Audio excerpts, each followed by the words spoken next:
one never really feels ready to record the music of a giant like this, but it's, you know, the more you wait and the less ready you feel, you know, in a way. So it was very important for me to have the courage in a way.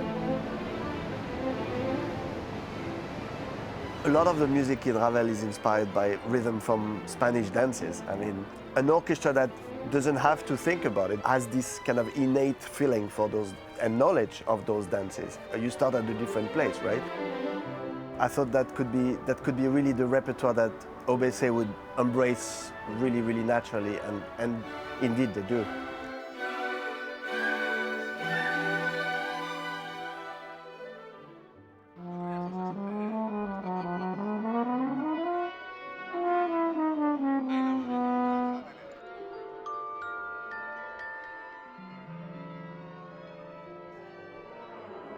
Our second encounter was a performance of Daphnis and Chloé's second suite, and immediately I knew this orchestra could master this repertoire really beautifully.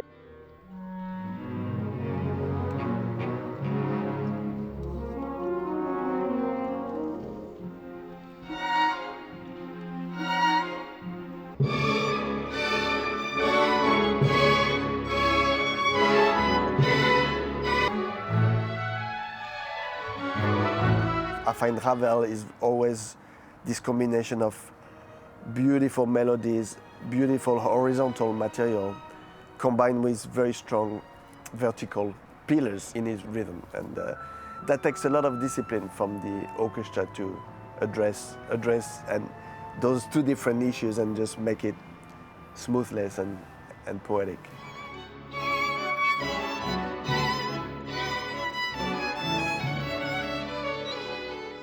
By recording what we do almost as a complete Ravel cycle, it's going to cover about 6 hours of music overall, you know. So it's not a huge amount of music. That's also what makes it very special to me. It's something that is very exquisite in quality rather than quantity. And I feel with Ravel's symphonic music particularly, there's such a huge range that it really takes a lot of inspiration and ideas how to embrace the whole of his music and yet preserve that kind of unique voice that he had.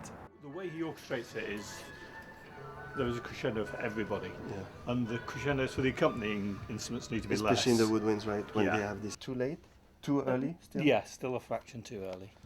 Yeah. So maybe I should just push the tempo forward for that section. But even stuff like the bass clarinet, yeah. I see what early on, just for one bar, just needs to, everything else around it needs to be a bit less. So it would be previous bar, isn't it?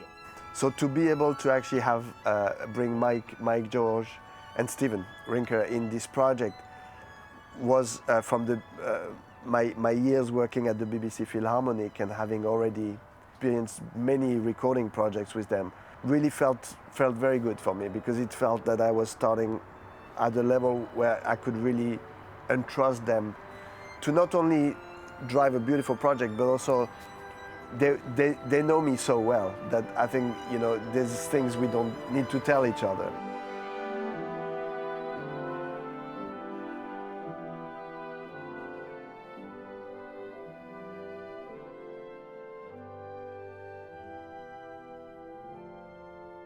Spending time in the studio with the orchestra on working on very, very detailed music like the one of Ravel makes us really, really grow as an orchestra, and you know, listen to each other and really find colors in this music and ideas, poetic ideas that inevitably influence how playing in other repertoire as well. So.